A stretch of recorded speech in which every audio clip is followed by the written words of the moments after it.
There's this hotel by the Bulgarian seaside, in which we have an apartment. To be honest, that's a very strong word for it. It's basically just a big room with a giant bed, refrigerator, and big windows on both of the walls. I guess it also has a small bathroom as well. It's on the ground floor, and again, both of the walls are facing the parking lot of the hotel. Despite all of this though, it's perfect for me alone. It's situated right next to the beach, and that's why I've been spending some of my summer vacations there recently. So, July 3 years ago, I'm spending a week with my ex-boyfriend there, and 3 to 4 weeks alone by myself after that. My ex always said that the owners of the hotel were a bunch of creeps. Whenever we went out of the room, he had to walk a path passing through the reception, where they used to sit all day doing nothing. The old dad in his 60s, I guess, his son Crumb, who was about 40, and his daughter, who was 45. Her husband would also sometimes join them. When you'd pass by, they'd just all get silent immediately and stare at you, every single time. I was used to this behavior after a while, but the boyfriend was very irritated, especially when he caught Crumb staring at my ass and smiling. After that, he used to stare him down deadly, right in the eyes whenever he got the chance.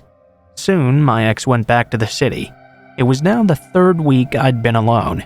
The night was extremely hot, so I opened both windows wide open and put the curtains above them to defend myself from being peeked at.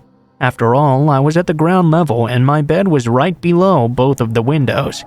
I woke up in the middle of the night and suddenly felt like someone was watching me. This happened for the next few nights as well. I'm easily scared and paranoid, but I was alone there, so I'd been telling myself to chill out. It must just be my crazy mind trying to scare itself. Some nights went by without problem. Meanwhile, Crumb tried to talk to me 2 to 3 times when I was off to the beach. It was around 1 a.m. now.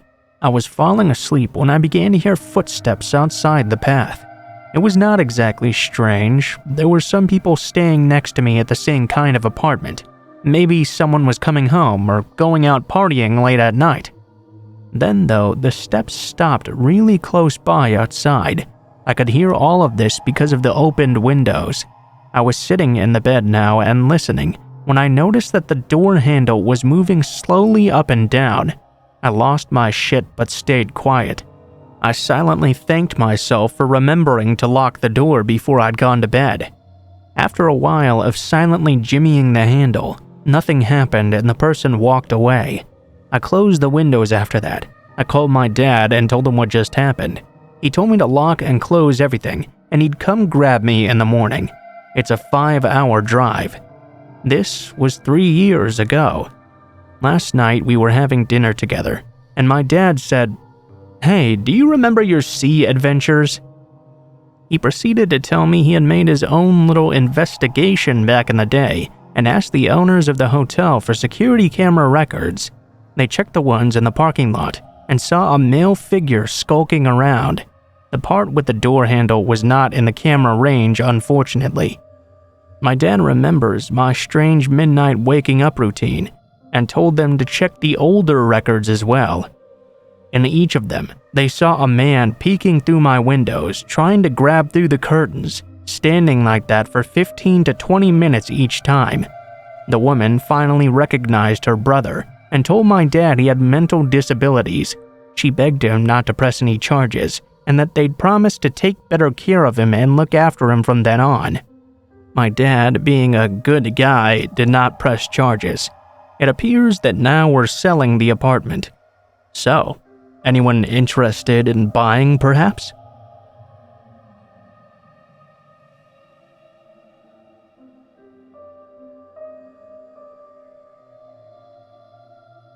I was 19 years old, and the only female working at a shop specializing in automotive batteries and things of that nature.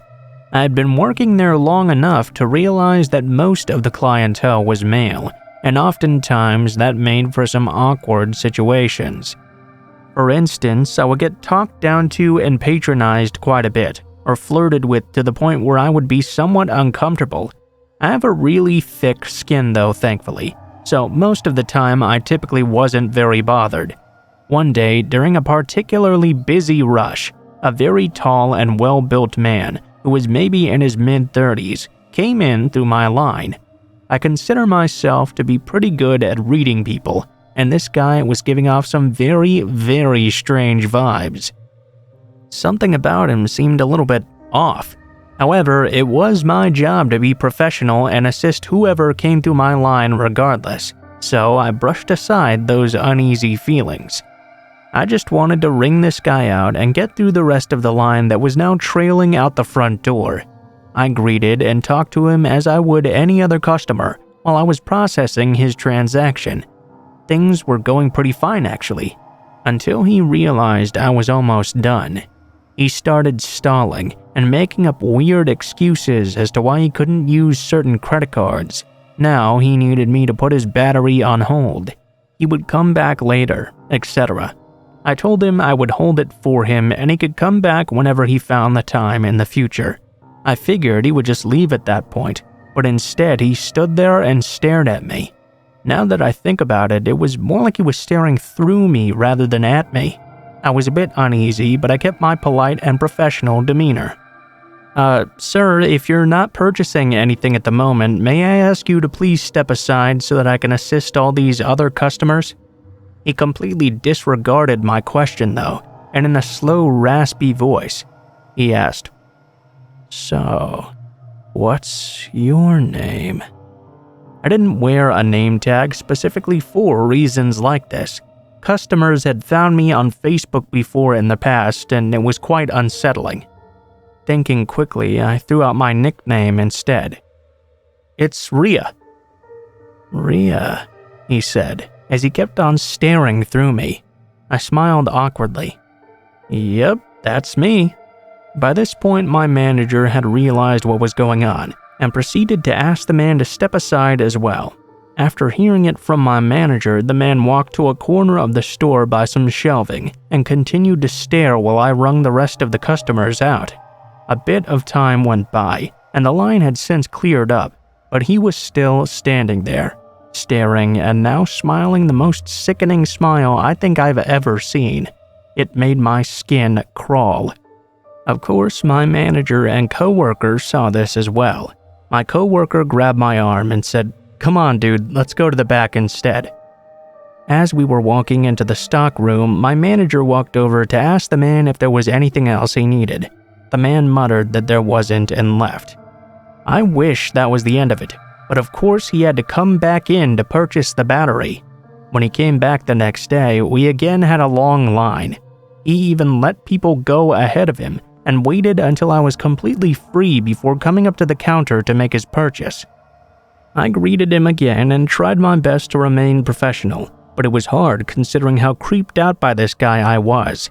I was met again with that same vacant stare and that freaky fucking smile. I can't remember exactly the entire conversation, but at some point the questions he was asking became weird and inappropriate enough for my coworker to cut in on my behalf. He looked at the guy, then over at me. "Hey Rhea, why don't you go take your break instead?" He basically pushed me out of the way and rang the guy out instead of me. I stayed in the back until my manager came and got me, telling me it was safe to come out. We were all pretty weirded out by this, but of course that would be the end of it, right? A few days went by. We had all mostly forgotten about this creepy dude until he walked in again. This time though, he didn't even look through the store. He didn't approach the counter. He didn't say a single word to anyone. He just stood in the back, pulled his hood up over his head, and hid in the very corner of the store, staring at me and smiling. His smile had become even wider and more sinister looking. At this point, I really started to freak out. I started shaking and feeling sick to my stomach. My manager came and screamed at the guy. "Hey you, I'm sick of you coming into my store and pulling this crap. If you're not gonna buy anything, get out." The creep paid him no mind though. He kept on staring at me. This of course pissed my manager off. He walked out from around the corner and told the dude, "Look man, if you don't quit coming in here and staring, I will not hesitate to call the cops. What you're doing is harassment, so get the hell out of my store." At the mention of the police, this dude's smile turned into a snarl, and he slowly sauntered out of the store. We never saw him again after that, but I was immediately taken off closing shifts due to the fear that the man would come back and try to catch me when I was there alone. I've definitely dealt with my fair share of creeps at that job, but this guy was by far the most disturbing.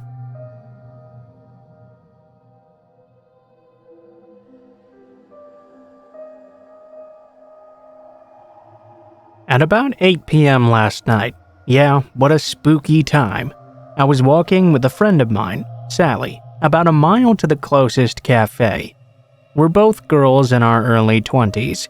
Neither of us own cars, and Sally didn't have her Opal card, which is the Aussie version of an Oyster card, basically an automatic ticketing system for public transport. This meant that walking was our only option. It's summer over here right now, so it was still fairly well lit. We were walking down main roads as well, so we weren't too concerned for our safety. We finally arrived at this cafe and sat down together. I was paying, but I only had my credit card with me. Sure enough, the restaurant was cash only.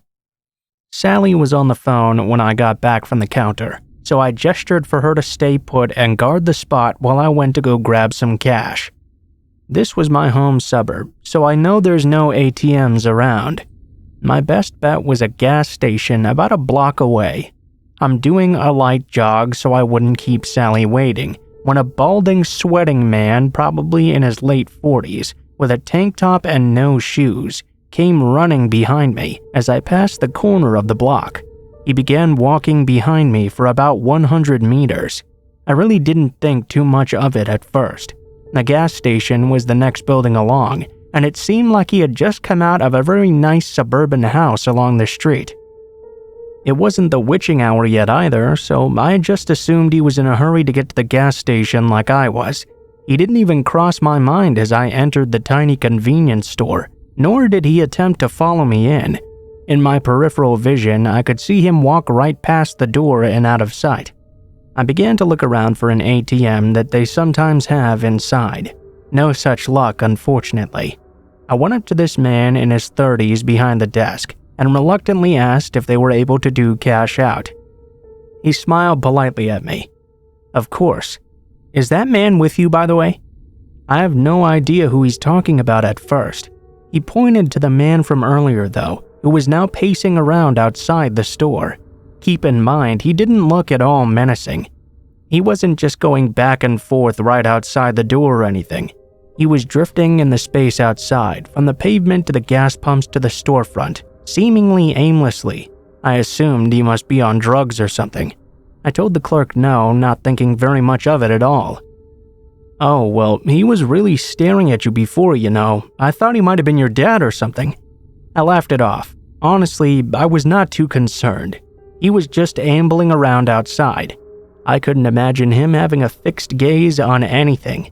I thanked the clerk for the cash, but before I turned away to leave, he said, "Why don't you just wait here for a second? Let's see if he leaves first." We waited there for a few minutes together in silence, as the guy began to pace back and forth directly against the front wall of the store, looking straight ahead and never inside. It still looked like the man was just on a drug-induced shamble and seemed harmless. Not once did he seem to even attempt to look at me, so I figured it would be safe to just slip out the door and walk back to the cafe in the fairly bright light of dusk, especially since Sally was texting me at this point, rushing me to come back. I thanked the guy at the desk once again for his concern, and assured him that I did not know the guy and was not involved in some weird scheme to rob the store or something. As I started to head for the door, the clerk called out and asked if I wanted him to walk out with me. I said I should be alright, and began walking away from the block. As I left the store, though, the drifting man stopped pacing immediately and began to make a beeline for me from the other end of the building. I seriously hadn't given a single thought to this guy at all up until this point, but for the first time he was now heading in a straight line toward me. The hairs on the back of my neck immediately stood straight up. I started power walking so he wouldn't think I was actively trying to escape him, still trying to convince myself I was just being paranoid and should be more casual instead. I didn't look behind me to see how close he was. I'd reached the pavement on the other side of the gas pumps when I heard the store clerk sprint outside. "Go! Run!" I made a break for it, looking over my shoulder. He'd grabbed the man by his arms from behind. The balding man was not even glancing at the attendant or trying to escape. He just stood there watching me run away. That's pretty much the end of the story, folks. I kept running until I crossed the road, then turned around and stood still. The cashier was now holding firmly onto the odd, staring man. We shared a brief glance in bewilderment, not really knowing what to do. He made a hand gesture to go. I gestured my thanks and ran away. I got back to Sally with the cash and bought the food, before walking back home a different way.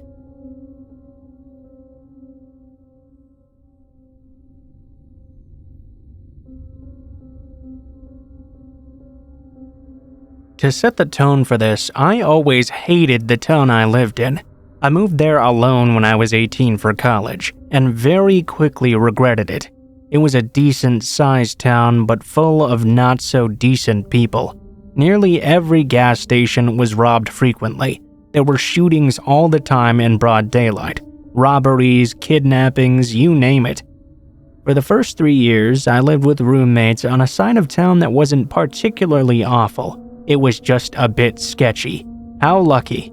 When I was making decent enough money, I decided to move out on my own. The house was tiny, maybe 500 square feet if that. It was super old and poorly built as well. I was the only person living there, so I didn't really mind how small it was. What originally sold me though was that it was right in the middle of nowhere.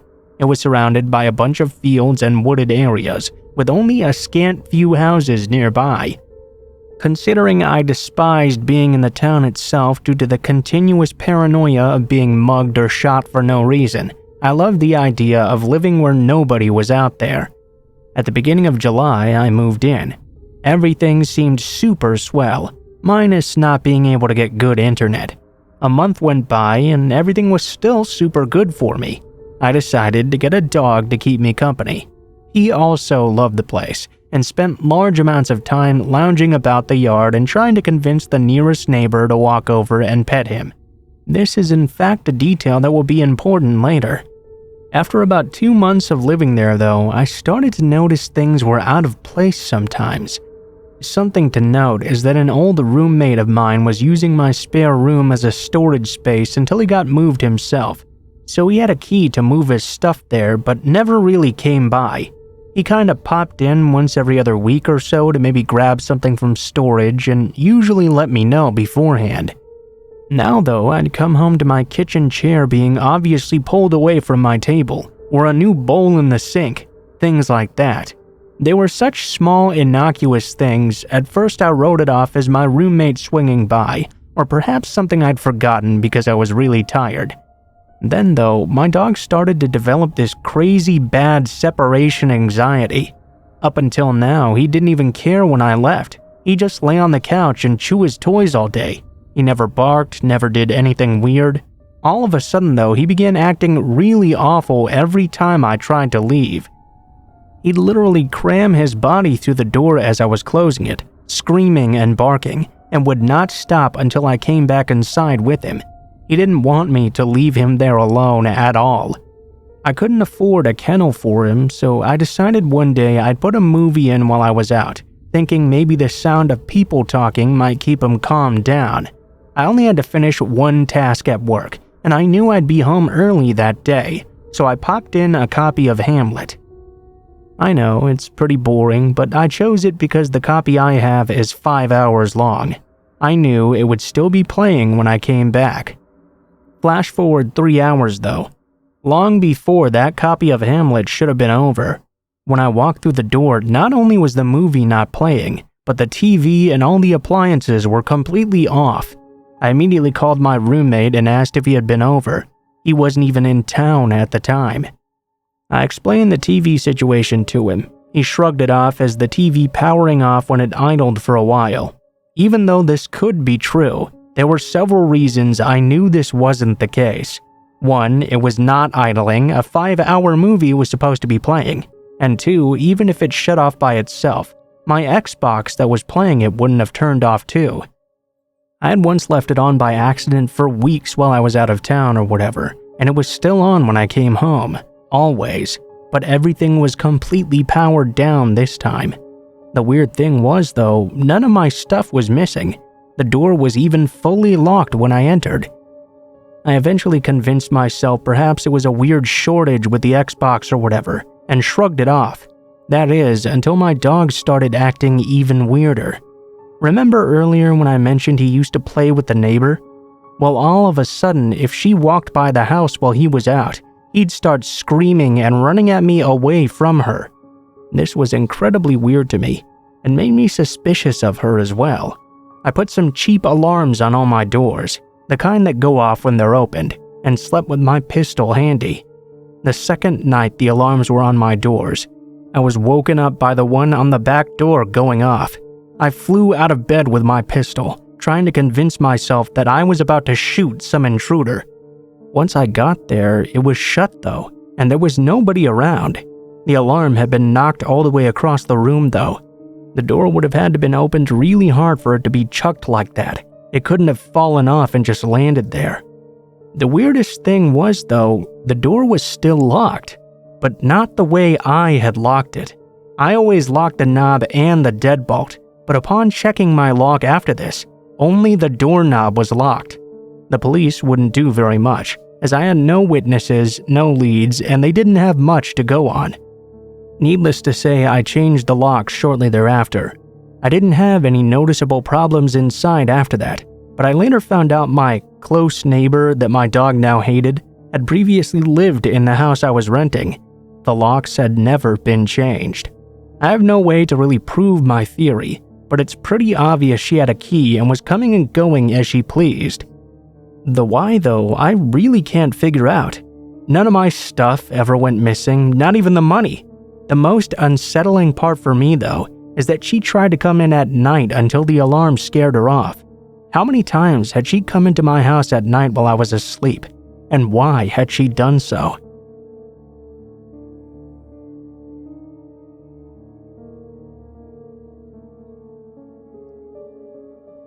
So, a few days ago, I got back from a family holiday in the countryside on a really nice property. I'm not sure if it was through Airbnb or some other similar company, but imagine that kind of thing.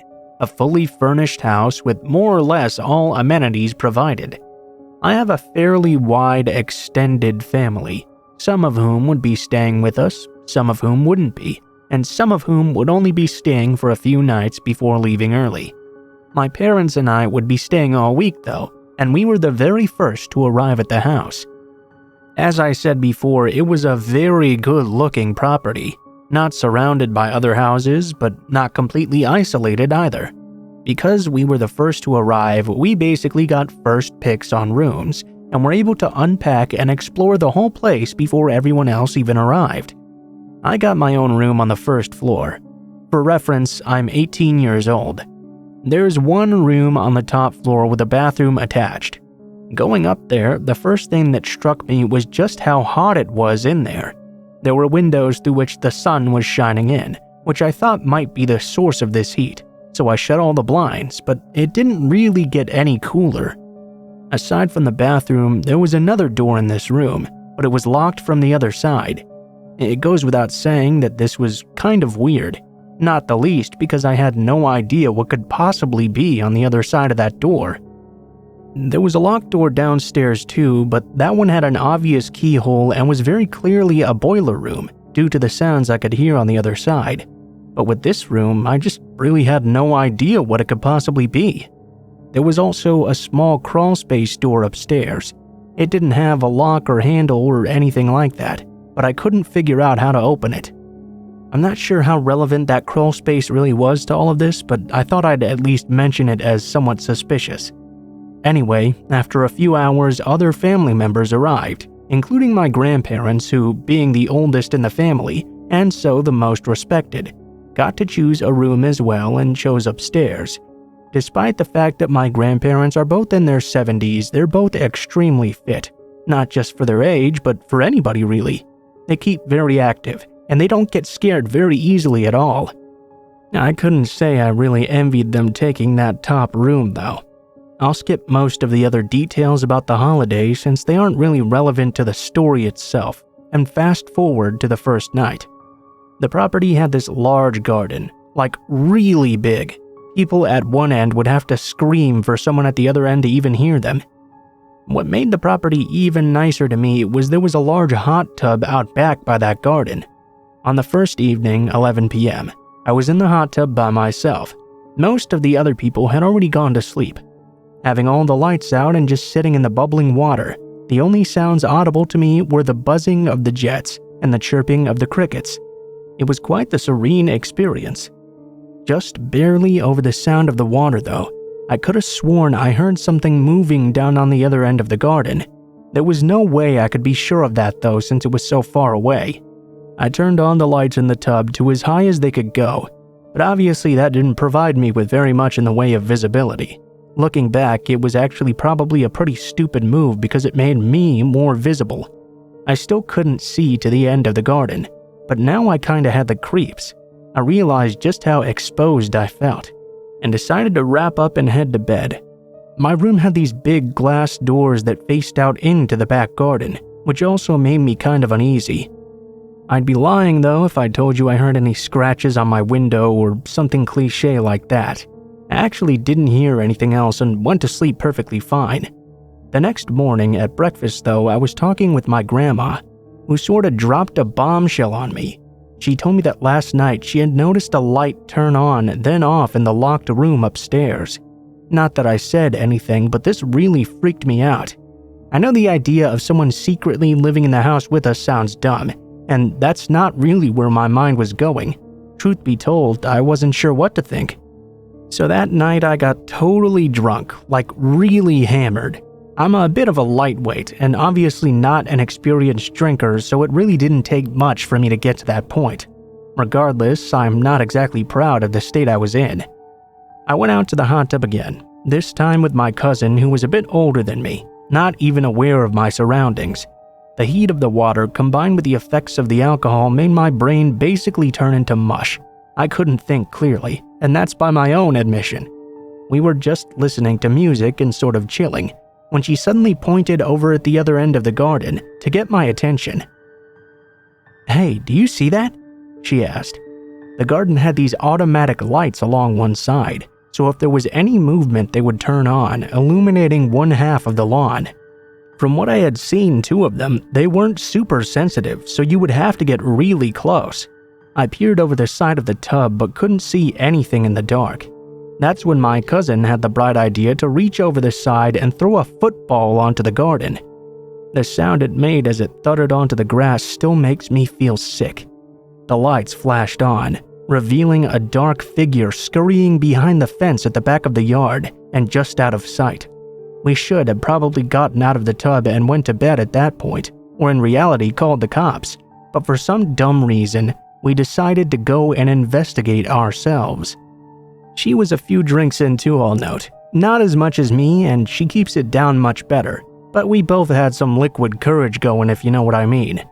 Once we got there, it was too dark to see much, but the fence was very clearly broken to the point where someone could easily squeeze through the gap in it and make their way onto the road adjacent to the property.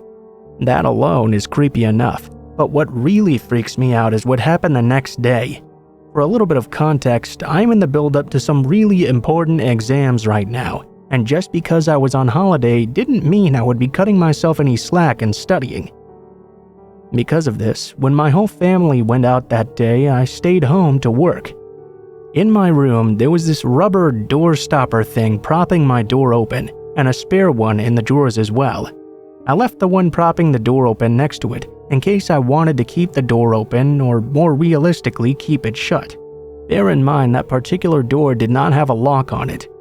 I kept the second one hidden under my bed in a really specific place you would never find unless you were deliberately looking for it, tucked away in the bed frame basically. The door doesn't close by itself, but if there's a draft, it will eventually slam shut after some time. At some point, I got very bored of studying and decided to go make myself a drink and get some snacks. What can you do?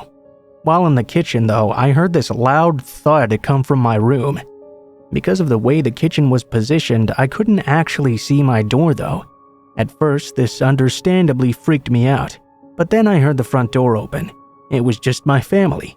I put it out of my mind and returned to my room, only to see that the rubber door stopper was balanced on the door frame, just flush against the wall. I assumed it must have been someone in my family. I walked back in, only to see that the other stopper was still next to the door. I questioned my family at dinner. They all swore up and down they hadn't moved a single thing. This created some quite nasty implications, mainly that I had been home alone with someone, or perhaps something. I'm not sure which is scarier, really.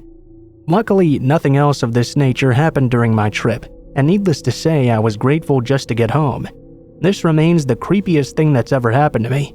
I haven't told my cousin about the incident, since I figure I'd probably just sound crazy. I can only speculate too as to whether or not this was related to the incident from the night before. I'd like to think they're not, but I'm fairly certain about what I saw. My only advice to anyone using Airbnb or similar services is to thoroughly research the area you'll be staying in and make absolutely sure the property is secure.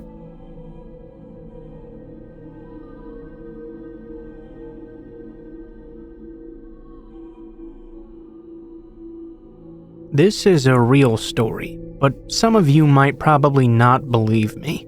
I usually don't even talk about this because of the trauma and the fact that people look at me like I'm crazy when I tell them about it. This was on the news too, but out of privacy and respect, I won't share the articles or the news clips here. Anyways, this story is about my intuition and my friend's at times strange older brother. I'll call him Corey and I'll call her Kara. I always used to play over at her house all the time, considering her mom and my mom were the best of friends. Back then, the whole neighborhood was basically a playground, and it honestly felt so much bigger as a child. The world can be a scary place, but I always had common sense, and that kept me in one piece, considering I was very accident-prone. Anyways, I'd play a lot at Kara's house, but I always had the weirdest feeling around her brother Corey. It felt like he was constantly watching me, and it made me very uncomfortable. He seemed to be popular, and everyone always hung out around him, but every time I was around him, I just felt very sick. He would do these things like kick small animals and make them yelp. He was very aggressive when he played with us too. One time he held my head underwater when we went swimming, and another time he watched me change in the bathroom. I noticed him after I got dressed, and saw the door cracked open. I didn't see him, but I felt his presence there. Sometimes it even felt like his own mom was scared of him. One day, I went over to Kara's house when I was in middle school. The door was unlocked, so I just walked right in. I thought they were home because I smelled spaghetti cooking, and I loved Kara's mom's cooking. I turned around. There was Corey acting just like normal. Nothing rang a bell at first. I asked him where Kara and her mom were. He said they had just gone to the store. He said I could go into Kara's room and wait for her to get back. I almost did, but I felt him looming behind me as I was about to go into her room. This was normal, just like every other time, but for some reason I got terrified out of nowhere. It felt like I was suffocating, and my throat started to hurt, and tears started to form in my eyes. I turned around and looked at him, and all of a sudden I just started begging him to let me go with tears pouring from my eyes. We stood there for 5 minutes in suffocating silence, and then he just said I could go. I faced him as I slowly backed up toward the door and ran all the way back home. I called the police, but by the time they arrived, he had already killed himself. Kara was found dead in her bed, and her mom was found dead in hers as well. He had stabbed them both to death. To this day, I still don't know why he let me go and didn't kill me too.